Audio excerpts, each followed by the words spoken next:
Hello, I'm going to explain how a lifter, the biefield Brown effect lifter, also known as the no-down lifter.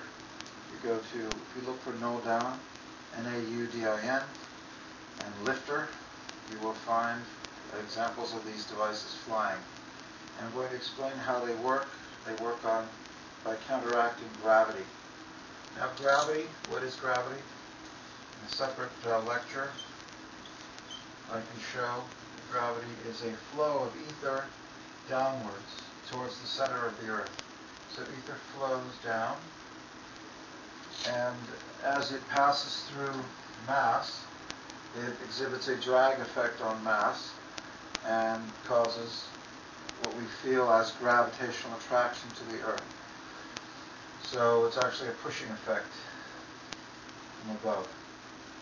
So what the lifter does is it causes the ether to flow around the lifter. Hence, no ether flowing through it, no gravity affecting the lifter. The lifter loses weight, and because of the rotation of the earth, centripetal force causes the lifter to have a force in the upward direction. Alright, now either way that you hook up the lifter, you're going to get an anti-gravity effect.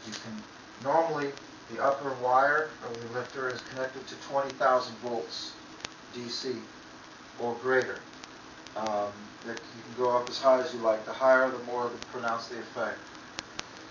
The lower part of the lifter is an aluminum foil plate, and that's kept at a negative ground potential with respect to the upper plate. Now, the important thing to notice here is on the wire and on the plate, the charges will be residing on the surface of the plate. There'll be no charges inside the metals. The electric field inside the metal is defined as zero. There's no electric field in there. The electric field lines will go around the metal. So what they will do is, what happens is the charges will accumulate between the bottom edge of the wire. There'll be a lot of positive charges accumulated. And on the upper portion of the lower plate, there will be charges accumulated, negative charges. In the lower part of the plate, the majority will be positively charged. So these positive charges set up an electric field external to the plate. And it's not working. As well as on the wire. So this electric field forms between the upper and lower surfaces of the wire and the plate. So ether flows in an upward direction along the wire, and along the upper edge of the plate. Now, of course, there are positive charges, remember, on the lower part of the plate, of the wire, and negative charges on the top of the plate. And these cause an electric field to exist between the wire and the plate. And that causes ether flow to go across from the wire to the plate. And as the flow goes through, it drags air molecules with it, and they travel downward out. So that causes some of the effect of the wind, the ionic wind. So there is an ionic wind effect where you actually have electric charges that are being accelerated, but there's also the etheric effect.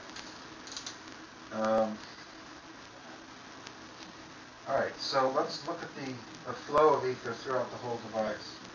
We have ether flowing down, and at the interface with the ether flowing down and ether flowing up, we have two opposing ethers. So there's nowhere else for it to go but sideways. So the ether is ejected sideways from the lower edge here. The upper edge is the same. The ether flow is coming down from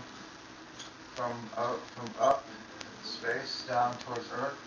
These are also opposed, and they flow outward. Okay. So basically, the ether entering the device is redirected by the ether flow on the upper edge downward. Now, in this case here, we have ether is flowing into the lifter from the bottom edge. Okay, so we have ether flowing into and out of. So we have loops of ether forming between the upper edge and the lower edge of the lifter. And these loops extend outward. And in the case of the upper wire, we are, again, we have ether flowing up and down, so that forces ether out to the sides. Alright, so any ether that enters the top gets directed to the sides, and then can also be returned via here through the bottom, but for the most part just the ethers come in and are pushed to the side. Sure, and clean up while I see it all. Clean up the kitchen, okay?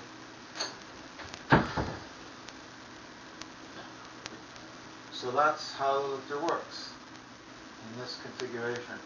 Now, if the polarity is reversed, a couple things happen.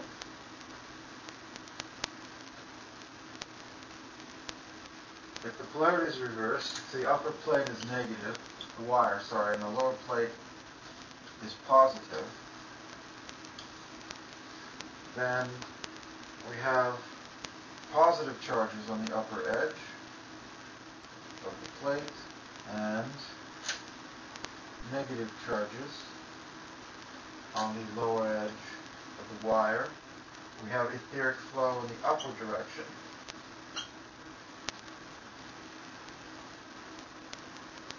Which will cause air molecules to travel upward, and that's why in the case when the wire is negative, there's less lift, because there is this effect of the ether flow throwing ions up, not ions, but air molecules upwards.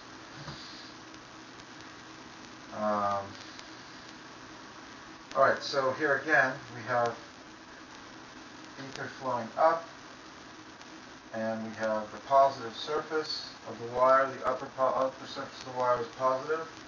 That causes an ether flow downward. So there's ether flow going downward into the wire. So the opposing interface is now the lower edge of the wire.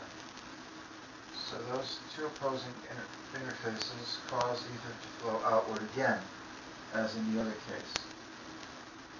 So in this case, the ether is sucked in.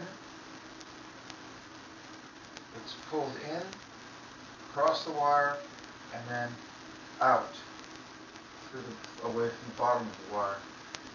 And on the bottom, we have positive upper surface and negative lower surface. So there's ether flow downward across the plate, and that downward flow causes loops to go here. Now, because it's flowing downward, and we have an upward flow, there is an ether deficit, in other words, a slight ether vacuum at the interface of the upper edge of the plate. So that causes ether to flow in to that edge there. So we have ether flowing out through the bottom and in. So the circulation of the ether is in a different direction. It's in this direction, in the case of this reverse connection. But still, we have the same effect of ether being drawn in and pushed out to the sides. Again, no ether is allowed to flow through the device, so the net effect is that there is a force in the upward direction. That is how the lifters work.